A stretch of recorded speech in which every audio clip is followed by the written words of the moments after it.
rogai por nós. São José de Anchieta, Rogai por nós. Salve Maria a todos. Maria. Alegria enorme para nós termos todos os senhores aqui presentes.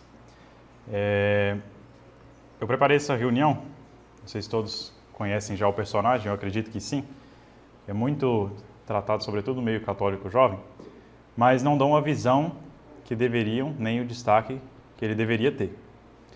Mas antes de iniciarmos essa reunião, é bom nós olharmos o contexto em nossa volta. Nós, na idade que temos, estão aí entre os 17, 18, 19, 20, por aí vai. Os jovens de nossa idade, a maioria aí pelo mundo, se encontram num dilema. O mundo está cinza. Por quê? Porque os jovens que estão aí fora não têm ideal. E o que é ideal? É isso que nós vamos ver para frente. Nós vamos entender o que é o ideal e qual é o verdadeiro ideal. Porque existem muitos pseudos ideais falsos. E os jovens que, como eu disse, estão aí vagando sem ideal, eles vão se apegando a falsas ideias, falsos comportamentos, falsos pretextos, falsos tipos de vida, tipos humanos, e a partir daí vão caindo nos maiores absurdos. Então nós, enquanto jovens, muitas vezes na escola, nós nos sentíamos meio que, entre aspas, uma ovelha negra, né? Nós que, sobretudo, enquanto católicos, nós sempre ficávamos meio à parte de tudo. Parece que a gente não se encaixava em nenhum grupinho, parece que não dava certo em nenhum clube, não batia muito bem com nenhuma amizade. E se os senhores estão aqui hoje, saibam que foi porque Nossa Senhora vos escolheu. Que entre milhões e milhões de jovens nós somos chamados por Nossa Senhora. E ela, como preparou para nós, nos convocou a esse ideal. E para os senhores terem certeza disso que eu falei, basta olhar à volta. Nós vamos fazer um 360 aí, entre os pseudos ideais e tipos de vida que os jovens de nossa idade levam. Então, aí está o primeiro. Pessoa que cai no mundo da pornografia da musical, funk, o estilo, você vê que são olhares vazios, são gente que não tem seriedade nenhuma de vida, não tem um norte, simplesmente vagam por aí. Vocês acham que esse tipo de gente pensa no céu ou no inferno? De forma alguma. Só querem gozar a vida, prazer atrás de prazer, deleite atrás de deleite, e até um animal consegue ser mais que isso. Depois tem esses que levados por uma onda histérica, muitas vezes professam mesmo o satanismo, ocultismo e outras práticas. Nós temos esses aí também, que muitas vezes é com esse pessoal aí que o senhor vai concorrer, vai disputar por uma vaga de emprego, alguma coisa assim. Temos esses que hoje em dia é mais difícil, mas ainda tem, sobretudo em faculdade de humanas, esse tipo humano aí é bem característico. O estilo pode ter morrido, mas as ideias ainda estão vivas. Exatamente, e muito vivas. Depois tem esse aí que vive no mundo da lua. E não obstante desses falsos ideais, existem também as terceiras vias, que é a pessoa que às vezes que tem um bom pressuposto, uma base fundamentada na verdade, tem até algum ideal, por exemplo, eu quero ser um grande militar, vou entrar nas fileiras do verde oliva, aí vai e cai nisso aqui. Aí esses são os mais combativos, são os mais combativos. Aí tem também os que têm uma vertente mais religiosa, não, eu quero me dedicar a um grupo católico, aí vai na paróquia mais próxima e encontra isso aqui. São as séries. Então, os jovens que estão por aí vagando sem nada, mais cedo ou mais tarde, acabam nisso. No vácuo, na frustração e na derrota. E a isso nós chamamos de mediocridade. Por quê? Porque o homem medíocre, ele presta pouca atenção na realidade, ele não se incomoda a não ser com ele mesmo. O mundo, Deus, a luta das ideias, a sublimidade dos acontecimentos históricos não importam para ele. Contanto que ele possa comprar um celular novo, possa ter um automóvel novo, que possa fazer um passeio nas férias. O resto para ele não interessa. Por quê? Porque ele vê pouco. Ele não presta atenção em mais nada, senão em si mesmo. Essa é a definição de medíocre. Então, o mundo está aí fora. Os jovens estão aí correndo atrás de uma esposa, que depois mete um divórcio na cara dele e leva 80% dos bens. Ou então, sonhando com o carro do ano, com o último automóvel. Muitos querem virar um sujeito do tamanho de um guarda-roupa, que se fosse na época dos egípcios daria um bom escravo. E tem outros que se perdem nas maiores futilidades possíveis. Como, por exemplo, gente que faz aposta em jogo de futebol. A pessoa que fez isso aí já... E aí, com esses falsos ideais, essa vida medíocre, isso conduz a pessoa a não ser aos vícios. Ela se torna escrava de si mesma, então cai nas drogas, na depressão, celular, é um dos piores dos vícios atuais, drogas e tantas outras coisas. E como que a gente tem vontade de não ser medíocre, de não ser como esses jovens que estão por aí? É compreendendo como a vida egoística, vivida para o reloginho, para o tênis, para o passeio, para comer, existe. Todo mundo sabe disso. A vida que gira em torno disso acaba sendo uma vida sem expressão e sem razão de ser. Para que nasceu um ente desse, daquelas fotos? Para que ele serve? Um porco no chiqueiro vive assim, só presta atenção na própria lama. O medíocre tem uma mentalidade suína. E o homem, de verdade, deve ter vergonha de ser medíocre. Aí na foto está um dos homens mais medíocres da história, Lutero, que muitas vezes é retratado, comparado, abraçado a um porco. Porque para ele era melhor ser porco do que ser homem, porque ele acreditava que a vida é uma sucessão de gostosuras. E felicidade e prazer é sentir um gostoso depois do outro, depois do outro. Ele não compreendia, na cabecinha dele, como que levar uma vida séria é muito maior, muito melhor do que levar uma vida terrenamente boa. Então, pelo contrário disso, o homem sabe que nasceu para Deus, que sente que a sua alma não se contenta com um carro, um celular de última geração, nem com academia ou passeios. Essa alma sente que é nascida para coisas maiores, que foi chamado para coisas maiores, e procura ter uma vida de sentido mais elevado. Então eu pergunto para esse homem: para que você nasceu? Ele dirá: nasci para dar glória àquele que me criou. Nasci para agradecer não só ao meu Criador que me criou, mas ao meu Redentor Jesus Cristo, porque morreu na cruz por mim, para salvar a minha alma.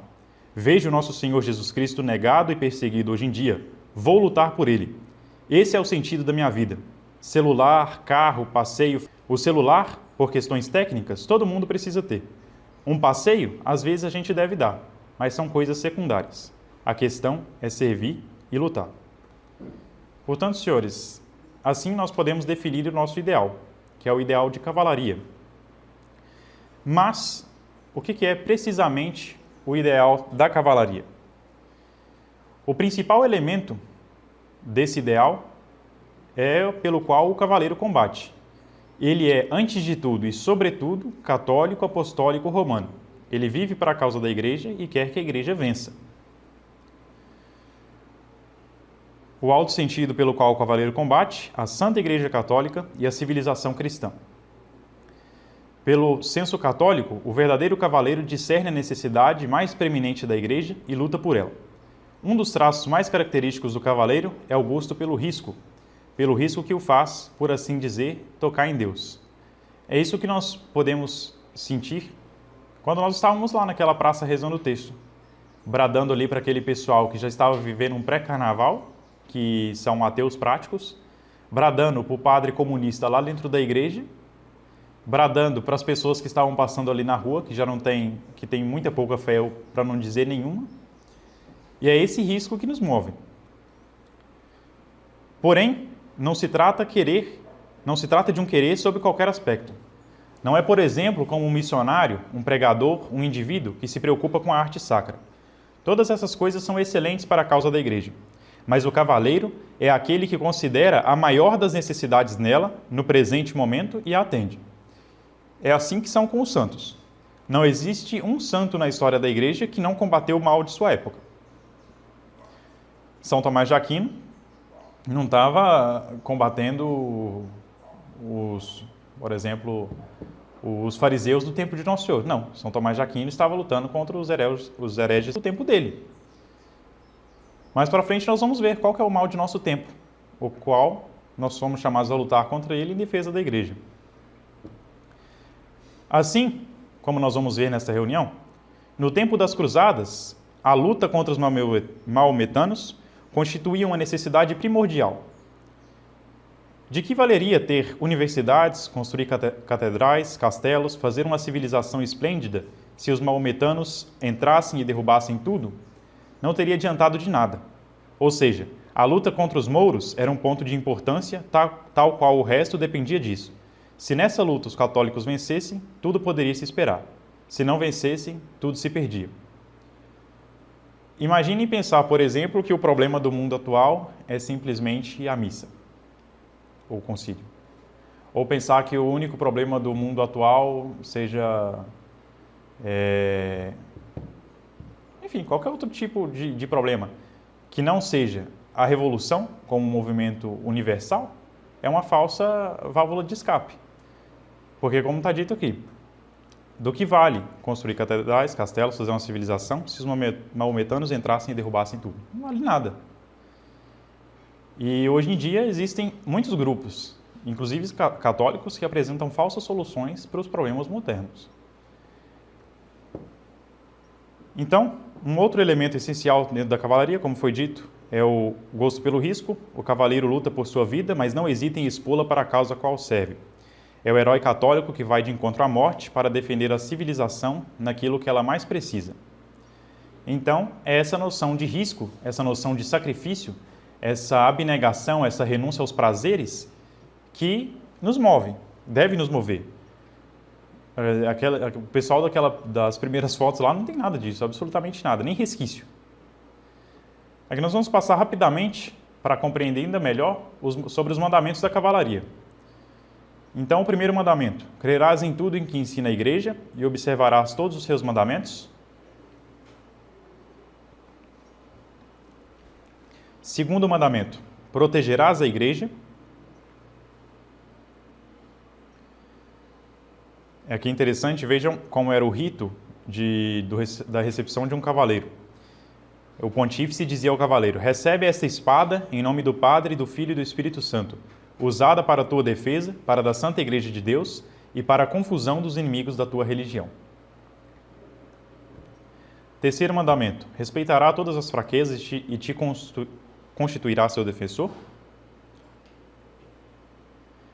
Amarás o país em que nascestes.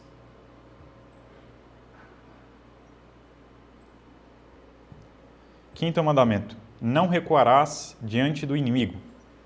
Esse é um dos mandamentos mais primordiais, sobretudo em campo de batalha.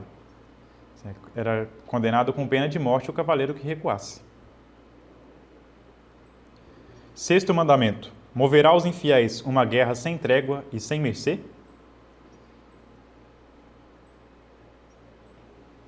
Sétimo mandamento: cumprirá exatamente teus deveres feudais, se não forem contrários à lei de Deus. Vejam essa noção que o medieval tinha, do contraste entre a esfera civil e a esfera espiritual e a esfera temporal. Oitavo mandamento: não mentirás e serás fiel à palavra empenhada. Inclusive, isso aqui era usado até contra os muçulmanos. Os muçulmanos conheciam os cristãos por nunca mentirem. Nem para ganhar vantagem os cristãos mentiam. Sempre diziam a verdade. Nono mandamento: será liberal, farás liberalidade a todos. Liberal aqui, a palavra se entende no sentido de benevolência. Décimo mandamento: serás, por toda parte, o campeão do direito e do bem contra a injustiça e o mal. Essa aí é a coroa do código. O primeiro parágrafo é um mandamento tão grande que só mesmo a igreja teria ideia de propô-lo a ainda mais soldados. Então, compreendido isso, o senhor já deve ter uma noção, eu espero que mínima, das cruzadas, mas eu imagino que todos saibam que as cruzadas representaram um dos mais belos movimentos de alma que a igreja teve ao longo da história. E era coberto de heroísmo. Não era um heroísmo comum, era um heroísmo próprio do cavaleiro católico, qual nenhum outro tinha, iluminado de religião, de fé, de certeza de toda a ordem. Suportava qualquer forma de dor, qualquer forma de sofrimento e qualquer forma de risco. Mas, nós aprendemos que tudo na história tem o começo, o ápice e o fim. E com as cruzadas contra os muçulmanos, é bom deixar isso claro, teve a sua decadência. Da mesma forma que nada foi mais bonito que o início das cruzadas, nada também foi mais triste do que o ocaso padecento e feio em que elas se afundaram. E por que elas se afundaram? Os primeiros cruzados eram homens de uma grande fé. Mas começaram a aparecer outros que eram pessoas que faziam a Guerra Santa preocupadas em obter favores pessoais, prestígios, brilho que lhes traria junto à opinião pública. E isso, para um homem naquela época, era um grande feito. Dizer que foi para a cruzada, que participou de uma cruzada. Muitas vezes isso dava a ele dinheiro, dava propriedades, dava em casamento, em várias coisas. Então, muitos homens começaram a ir para as cruzadas com segundas intenções. Deixaram de ser desapegados de si e apegaram-se a essas coisas terrenas. Então, nesse ocaso que as ordens de cavalaria estavam soterradas, vai surgir um homem que foi totalmente providencial para o tempo dele, no maior sentido da palavra. A providência quis brilhar enviando um rei. Agora, que rei é esse? Por quê? Nós temos, hoje em dia, é preciso conceituar a imagem de rei. Porque um rei, na Idade Média, não era isso aqui. Não era esse rei da Inglaterra que vai para a praia de short floral. É preciso entender o que era um rei na Idade Média. Um rei na Idade Média, coroado pelo Papa, era ninguém mais, ninguém menos que o comandante de toda a esfera temporal. E a partir daí, vejam um reflexo disso nas joias. Isso, se não me engano, é do Sacro Império germânico-alemão. Então, esse rei que veio era uma espécie de vindita à decadência, aquela que as cruzadas estavam. O rei não era meramente uma figura decorativa, ele era um ungido de Deus e recebia a investidura por meio de uma cerimônia religiosa. Era um homem dotado de grande poder e, por causa disso, ultra reverenciado e cortejado por todo mundo. Então, o rei era simplesmente o suprassumo na sociedade, sobretudo medieval. E no oposto do rei, quem que nós temos naquela época? O oposto de um rei era um leproso. O leproso, ele era a abominação dos homens. Sobretudo naquele tempo em que não se conhecia cura para a lepra, o homem, se ele pegava lepra, ele ia morrer com lepra.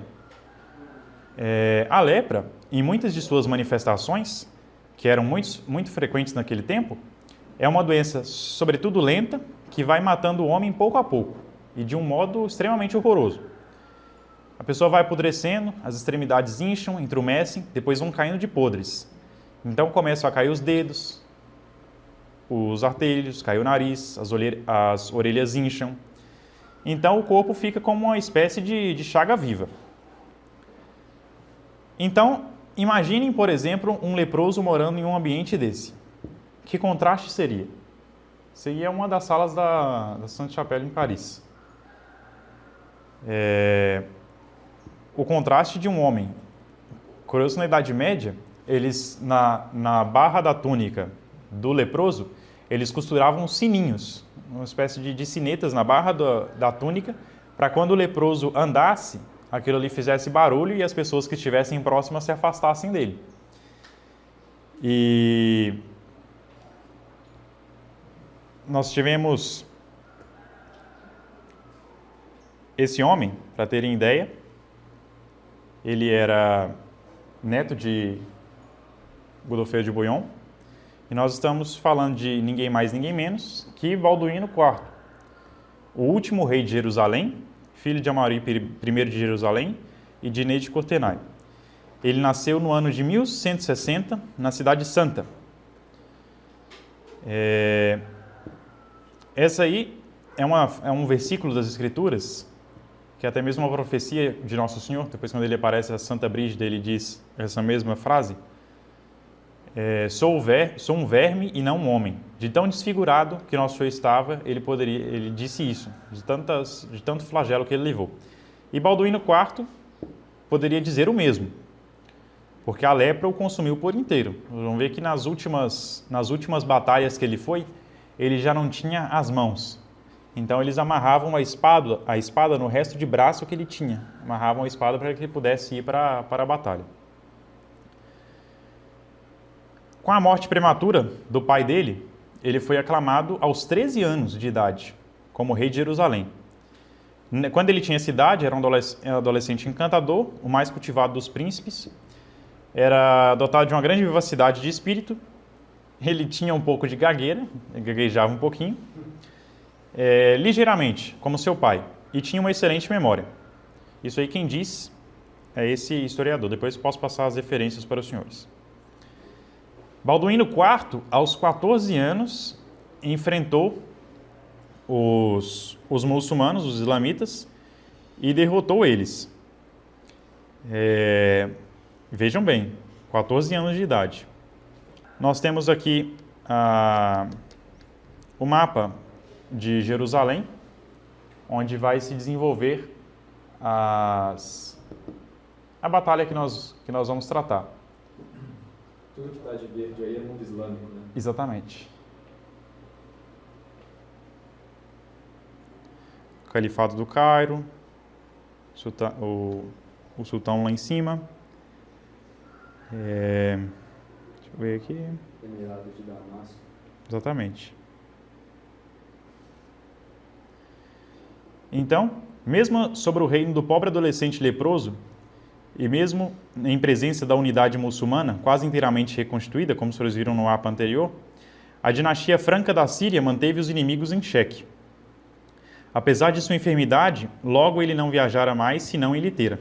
Liteira era uma espécie de um caixão, que era uma espécie de mistura de andor com caixão, que as pessoas levavam o doente, o leproso, nesse caixão. Mais para frente vai ter uma foto de como era. Apesar de sua enfermidade, logo ele não viajara mais senão em liteira, Balduíno IV, precocemente, amadurecido pela dor, demonstrou uma força de alma diante da qual a história deve se inclinar com respeito. Tem aí mais um vitral de Balduíno IV, numa catedral francesa, me fugiu o nome agora. Nós vamos passar agora para a Batalha de Montezar, que é a coroa de glória de Balduíno IV. Pergunto aos senhores quem aqui não tem problema com parente. Certamente todo mundo aqui tem aquele parente assim que causa calafrios. E com Balduíno IV também não era diferente. E isso se manifestou sobretudo nessa última batalha. Quando este homem aí, representado, apesar de ter um porte muito, muito elegante, muito altivo, ele chama-se Filipe de Alsácia. Ele é conde de Flandres e parente próximo de Balduíno IV. Então, toda aquela região estava cercada, havia um clima tenso de invasão a qualquer momento, e Balduíno IV estava esperando a ajuda desse homem que os senhores estão vendo aí. Ele esperava muito esse apoio, e era cada vez mais claro que era preciso ferir o coração de Saladino.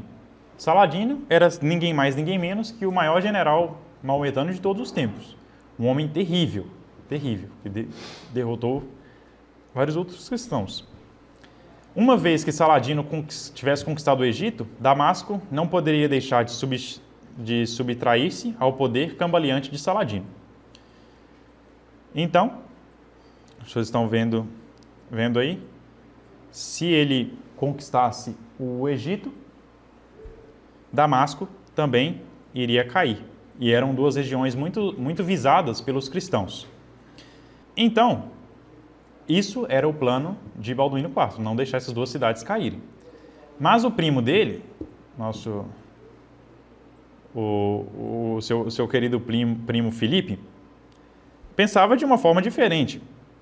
E ninguém pôde impedir que, ao invés dele ficar defendendo Damasco, ele foi caçar mais briga, como se os cruzados não tivessem problema suficiente na defesa.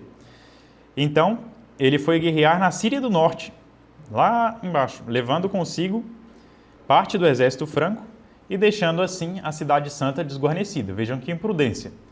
A Cidade Santa é uma estupidez, né? A Cidade Santa, onde estavam as relíquias de Nosso Senhor, ele simplesmente retira todas as tropas e vai guerrear lá no norte. Então, Saladino, grande general, viu a oportunidade que faltava para ele poder invadir a Terra Santa.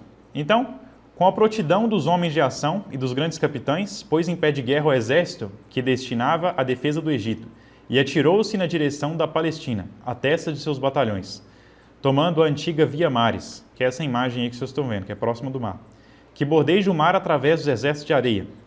Chegou ao oásis de El Arish, última cidade antes de entrar na terra dos francos. Nela instaurou suas bases de operações, deixando ali bagagens e provisões para avançar com melhor rapidez e surpreender seus adversários. Só levou consigo as tropas de elite e toda a cavalaria, e que mesmo assim somava um número impressionante de 60 mil combatentes. Vejam bem, gravem esse número. Saladino tinha 60 mil combatentes. Os senhores vão ver para frente quantos cavaleiros cristãos tinham. Então, apesar da extrema celeridade com que havia agido, Saladino não pôde impedir que Balduíno fosse avisado.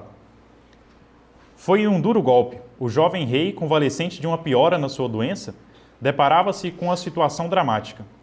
O que faria ele inteiramente só? Motivos haveria para deixar-se tomar pela angústia e o desânimo. Entretanto, Balduíno manifestou a maior seriedade. Com a firmeza e decisão, chamou às armas todos aqueles que restavam da hoste real. Porém, como o perigo era iminente, quis agir com toda a rapidez, e sem esperar a reunião da infantaria, forçosamente mais demorada, partiu para encontrar com seus cavaleiros a invasão inimiga. Então, Balduíno IV, sabendo da situação, eu leio bastante porque isso aqui é retirado do próprio... São registros que o próprio escriva que acompanhava Balduíno IV fazia e que depois isso foi descoberto por aquele historiador lá, Guilherme Tito, se não me engano. Então, ele chegou a Ascalon. Essas aí são as ruínas do castelo de Ascalon, que era um dos castelos dos cruzados. Era a mais fortificada e mais importante, mais fortificada cidade, né? A cidade de Ascalon, esse é o castelo que ficava lá próximo. Então, Balduíno IV, sabendo que Saladino iria passar por ali, ele vai e espera Saladino atrás dos muros de Ascalon, atrás dessa cidade. E ele via, os muçulmanos, eles têm uma prática que é de chegando nas cidades, eles destroem tudo, tacam fogo, roubam, matam as crianças, estrupam as mulheres e tudo quanto é tipo de atrocidade. Então os cruzados viram esse rastro de destruição. Apesar do pequeno número de combatentes, Balduíno saiu da cidade e foi ousadamente alinhar suas fileiras sobre uma pequena colina próxima às muralhas. São as muralhas desse castelo que os senhores viram. Então, diante do aspecto franco, resoluto dos francos, Saladino não ousou arriscar um combate, mas contentou-se em ser dono da campina e poder devastá-la à vontade. Então, Toda essa região que vocês estão vendo aí para frente, parece ter uma cidadezinha lá no fundo, tudo isso aí estava tomada pelos muçulmanos. Chegada a noite, pareceu prudente Balduíno retirar-se do abrigo das muralhas, gesto que foi interpretado pelos muçulmanos como um abandono e uma renúncia de opor-se à sua invasão. Então, lá no acampamento, os muçulmanos, achando que Balduíno tinha recuado, começaram a gritar, fazer festa e tudo mais. Mal sabiam eles que Balduíno tinha uma estratégia de guerra. Saladino, no dia seguinte, lançou avante suas tropas. E uma nova desgraça esperava os francos. Todas as milícias de infantaria que viam reunir-se a hoste real chegavam em pequenos grupos, viam-se subitamente envoltas pelo inimigo, uma após as outras. Foram massacradas ou cativadas. Então, vocês imaginem, Balduíno IV está vendo diante dele Saladino, que é o maior general de todos os tempos, com a tropa dele simplesmente presa, porque durante o percurso Saladino conseguiu capturar toda a infantaria do Saladino, do Balduíno. E além de ter matado alguns, os outros viraram reféns de guerra. Então, pelo reino todo, estava se espalhando pânico, vendo todas essas cenas que eu disse para os senhores. E do alto daquele castelo de Mirabel, os aterrados fugitivos podiam ver os inimigos, como eu disse, sulcando suas terras, cortando suas árvores e vinhas, destruindo suas casas e transformando suas colheitas em braseiros. O terror causado pelos muçulmanos era tal que até em Jerusalém a população abandonava suas casas para abrigar-se atrás dos muros da Torre de Davi. Vejam bem, Jerusalém estava a quilômetros de distância. E mesmo assim, o furor dos muçulmanos era tamanho que o pessoal a 300, 500 quilômetros de distância abandonavam as casas. Tudo parecia perdido. Só um milagre podia salvar o rei. Balduíno, vocês veem aí um afresco dele à direita, com a firmeza de um capitão, não cedia ao desespero. Estava decidido a travar a batalha a qualquer preço para cortar o caminho de Saladino. Um pequeno reforço acabava de chegar-lhe. Os templários de Gaza preferiram abandonar sua praça para se juntar-se a ele. Vejam bem, eram 80 monges guerreiros, comandados pelo mestre Eudes de Saint-Amand, elevando assim o número de combatentes a 375 cavaleiros. Quantos muçulmanos tinham? Fora os prisioneiros. 60 mil. 60 mil cavaleiros contra 375 cavaleiros. Um cavaleiro para cada dia do ano. Então, quando se pensa que mais de 50 mil muçulmanos avançam pelos campos, nós podemos compreender a angústia que apertava o coração dos cavaleiros cristãos naquele tempo. Apesar de corações apertados, firmes. Balduíno decidiu sair de Ascalon, que era nós vimos lá aquela cidade. Consigo levava, implorando a ajuda do céu, a verdadeira cruz. Então, a relíquia do Lém, os que aqui conhecem nossa sede lá em Belo Horizonte, nós temos a graça de ter uma relíquia do Santo Lém, diante dos pés lá da imagem de Fátima. E os cruzados sempre carregavam consigo relíquias do Lém. Então, Balduíno IV tinha consigo a relíquia do Santo Lém, coberto de lâminas de ouro e pratarias, que levava sempre consigo nos dias de grande perigo. Então, os cristãos vão avançando por todos aqueles campos que os muçulmanos passavam e viam aquele cenário de destruição causado por eles. Viam gente pilhada no meio da rua, gente trucidada, as casas totalmente destruídas, as vilas incendiadas. Imagine isso, o ódio que isso não causou aos cristãos. Todo esse desastre que os muçulmanos causaram, se viu como uma forma de... como se fosse uma espécie de um estimulante para os cruzados, porque viram tudo isso e se inflamaram de ódio, com toda a razão. Então, logo chegaram ao pequeno castelo de Montizar. Saladino cria-se em segurança, pensando haver deixado os cristãos atrás de si, em Ascalon, quando soube que estavam à sua frente. Sua surpresa foi total e mal teve tempo de reunir suas tropas espalhadas pelos campos. Seus preparativos ainda não estavam concluídos, quando Balduíno e seus cavaleiros apareceram frente à colina de Montizar. No momento de formar as fileiras, o senhor de Ramla em cujo feudo estava o castelo de Montgisar, aproximou-se do rei e disse: Senhor, eu vos peço a primeira carga. Com efeito, era costume que o senhor da terra, na qual iria travar-se o combate, reivindicasse a honra de dirigir o primeiro choque. No meio dessa linha veio colocar-se o bispo de Belém, portando em alto a verdadeira cruz sobre um véu de tormenta. Avançaram eles em frente,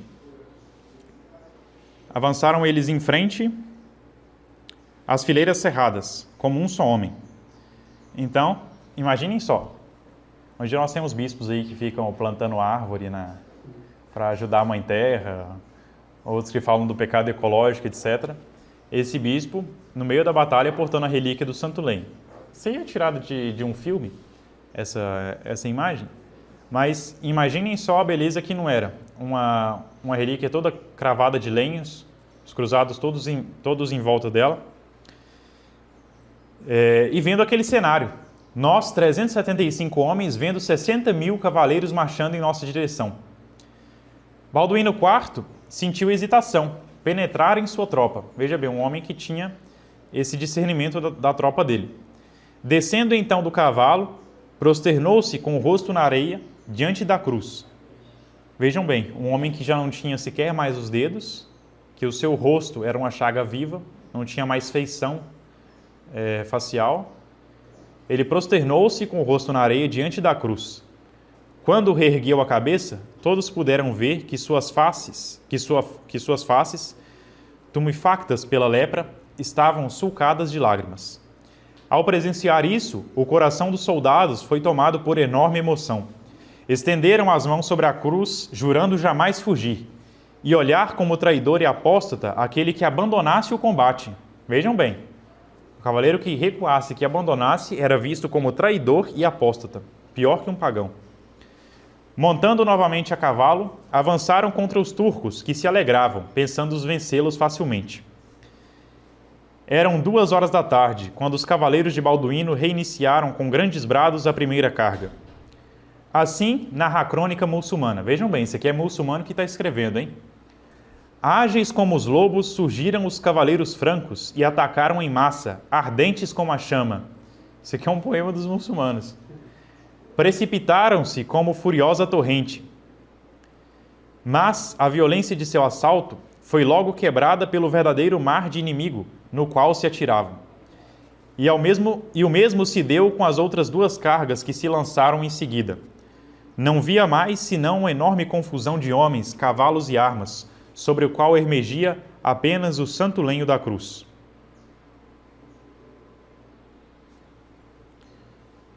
Pouco a pouco, entretanto, o combate foi mudando de aspecto. Os francos golpeavam como lenhadores que abatem carvalhos, fazendo em torno de si grandes clareiras, pois sua coragem, longe de diminuir, só aumentava no decurso do combate. Em pouco tempo, um estremecimento e uma hesitação. Percorreram as fileiras adversas e, vendo as aberturas cada vez maiores, que o pequeno exército cristão, animado por sobrenatural ardor, fazia entre eles, tiveram os muçulmanos de dobrar-se e ceder. Um vento de derrota dispersou os seus esquadrões, arrastando-os numa fuga desvairada. Viu-se então este extraordinário espetáculo. 385 cavaleiros correndo ao encalço de milhares de guerreiros de elite. Em certo momento, o próprio Saladino foi quase alcançado e só deveu a salvação à rapidez de seu cavalo e ao sacrifício dos mamelucos de sua guarda pessoal. E esses, que eram 1000, nada puderam fazer na debanda geral, se não deixasse massacrar. Um socorro inesperado veio ainda completar a vitória dos francos. Todos os prisioneiros cristãos que os muçulmanos traziam amarrados, aproveitando-se da confusão geral, quebraram suas ligaduras e atacaram por sua vez. A derrota, então, foi total. Do imenso exército invasor, nada mais restava. Só a velocidade podia salvá-los. Isso aqui é o historiador muçulmano falando. Todo maometano que os cristãos alcançavam era um homem morto. A perseguição durou 3 dias. Imagina o que é. 3 dias e o pessoal correndo atrás de cavalo dos muçulmanos. Em todo o Islã se espalhou a notícia, semeando a consternação. Foi para eles um dia de luto e vergonha. Ao cair da noite, Balduíno entrou em Ascalon, o rosto chagado daquele leproso de 17 anos. Balduíno IV tinha 17 anos nessa batalha. O rosto chagado daquele leproso de 17 anos via-se transfigurado de alegria. Alegria por ter salvo o seu reino, alegria por ter visto Saladino fugir diante da sua infímia corte, alegria por não ter perdido feito extraordinário, mais do que 5 cavaleiros. A vitória era tão prodigiosa, incrível e completa, que todos, ele o primeiro, viam nela uma mão de Deus. Muitos afirmaram que a Santa Cruz, esse lenho que os senhores estão vendo, se tornara tão alta durante o combate que parecia tocar o céu, protegendo os francos com sua sombra. Outros tinham visto um misterioso cavaleiro de armas brancas, desferindo tremendos e maravilhosos golpes. Balduíno tinha apenas 300 homens, e 300 homens de segunda. Quando os guerreiros dele viram a multidão de maometanos que ia atacar Jerusalém, não tiveram coragem. Aí os senhores têm uma cena épica, comentário do senhor Toplínio.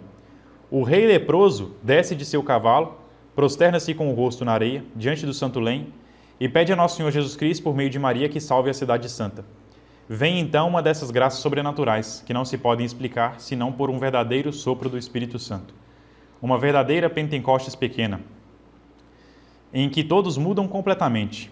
Ele se levanta, e 300 soldados, apenas chefiados pelo rei leproso, com que dores e com que sacrifícios, mas com que vigor de alma, com que zelo, investe sobre os maometanos.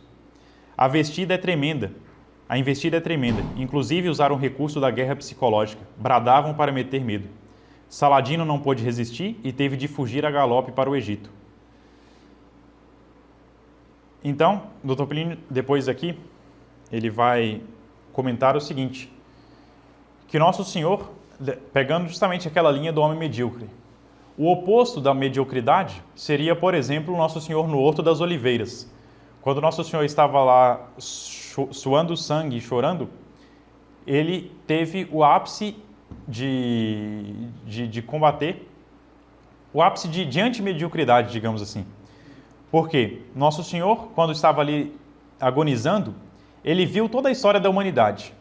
E ele viu que o sangue dele seria derramado por muitas almas em vão, por muitos pecadores, por gente tíbia, por gente que não ia dar o devido valor ao seu sacrifício.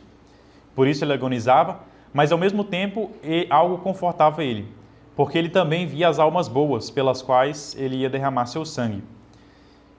E depois o Sr. Toplínio continua a reunião e ele comenta que no alto da cruz, Nosso Senhor também teve consolos.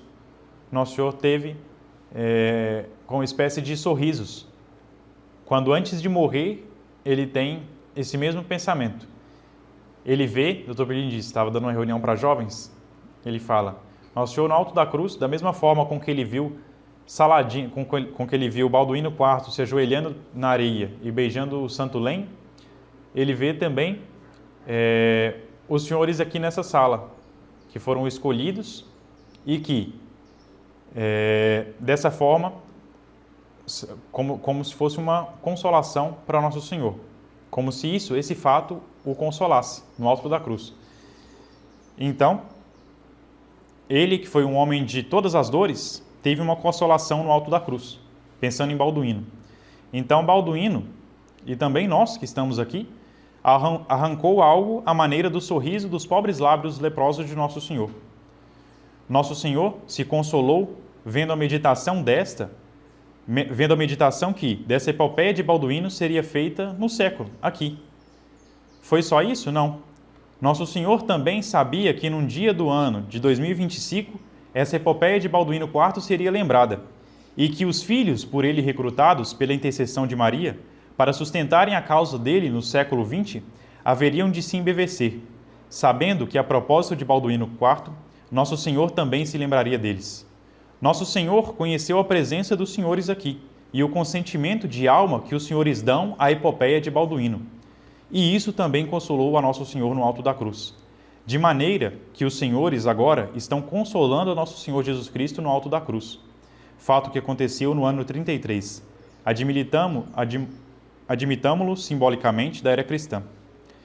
Desde 1172, data da Batalha de Montezar, até 2025, que enorme espaço de tempo. Está bem, passaram-se os tempos e essa história dormiu na poeira de quantos livros? Nunani, de quantos homens sem alma que trataram dela.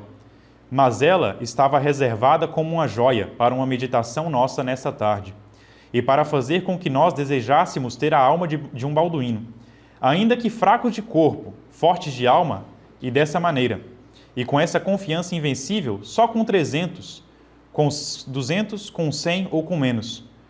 Com um corpo chagado e leproso, ele teve, entretanto, a graça de receber um sopro do Espírito Santo para si e para os seus, e de alcançar essa vitória extraordinária.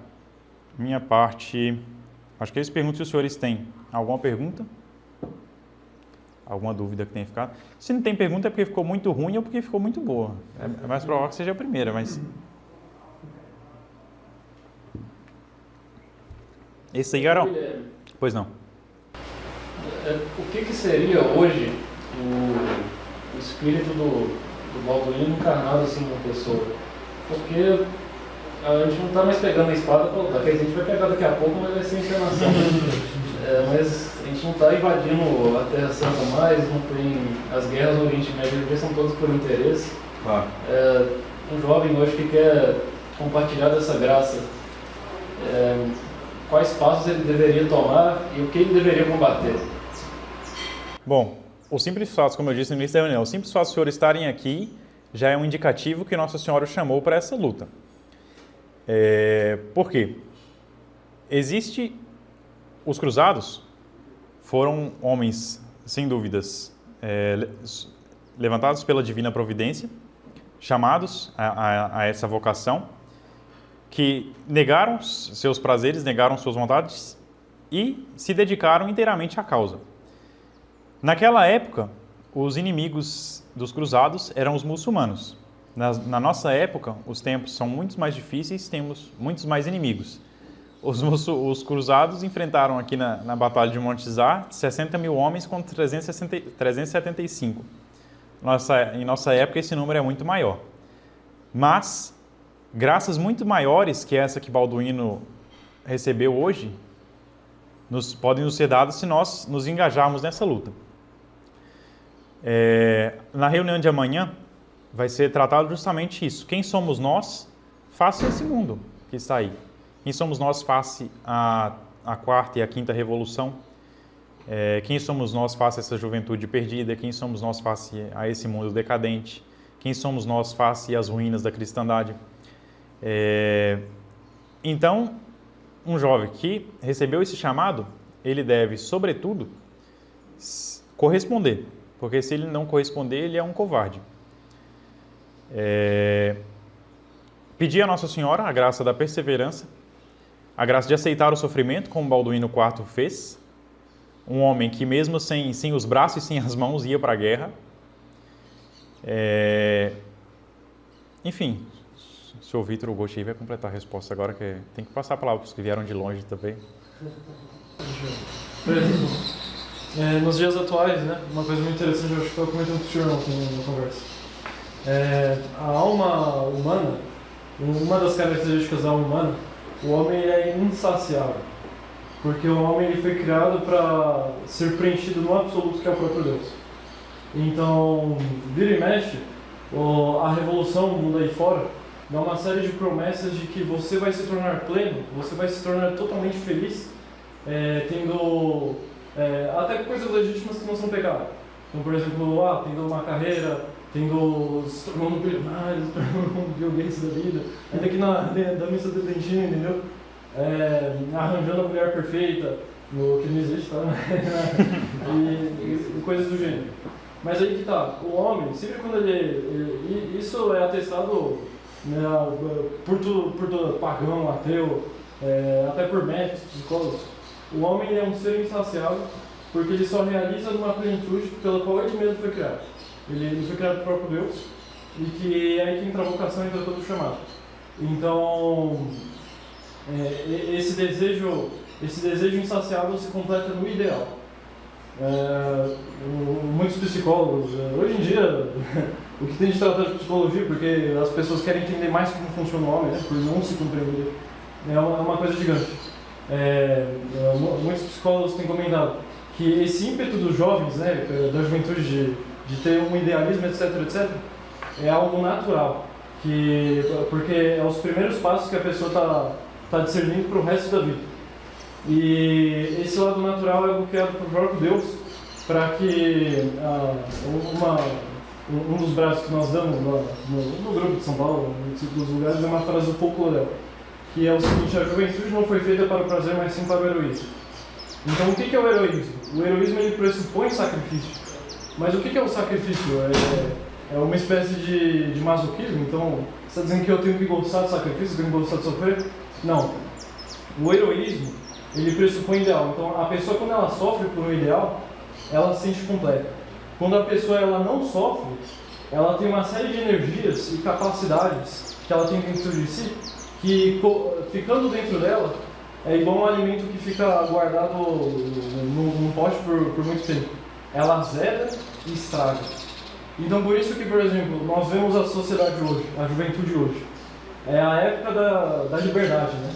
Os jovens nunca foram tão livres, mas ao mesmo tempo nunca foram tão vazios. Nunca houve tanta depressão, nunca houve tanto suicídio, nunca houve tanto vício, né?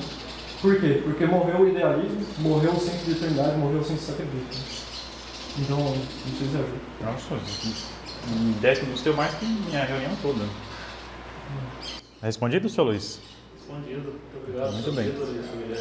Só para terem mais uma pequena noção do que era Balduíno IV, nós temos aí do belo menino louro que 9 anos antes havia recebido com fasto a coroa, não restava senão um inválido, um ser decaído, repugnante.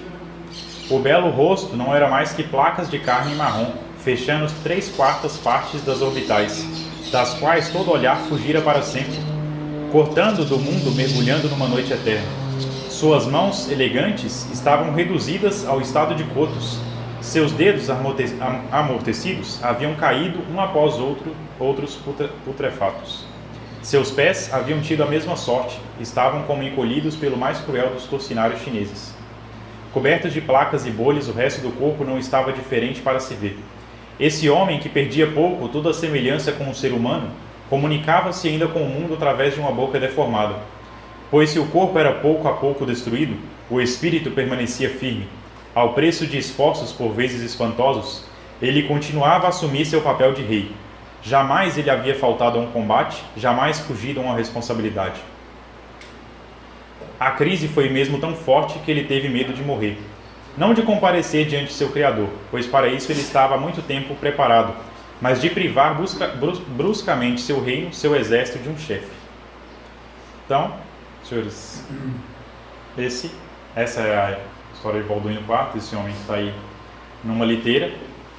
Vê que o pintor teve o cuidado de retratar aquilo que eu falei para os senhores, que ele não tinha mais, a mão só estava em cotos, então foi amarrado a espada numa faixa do seu braço. Pode falar, senhor. O senhor chegou a falar que todos os santos combateram o mal da sua época. Sim, senhor. Acredito que o mal da época deve ser um pouco óbvio, mas qual seria esse mal atual, os males, né? Bom, o mal em si é a revolução, mas ela, sobretudo no nosso meio jovem, ela se manifesta de inúmeras formas. Não precisa nem da pessoa sair na rua para ver. Mas, sobretudo, em nossos dias, sem dúvidas, a revolução sexual, então a ideologia de gênero, o casamento homossexual, todas essas abominações.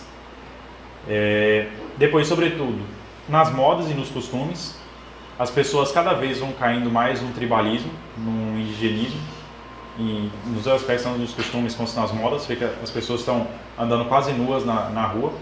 A linguagem decaiu completamente, não conheço uma pessoa aí fora que fale sem usar uma frase, usar 5 gírias.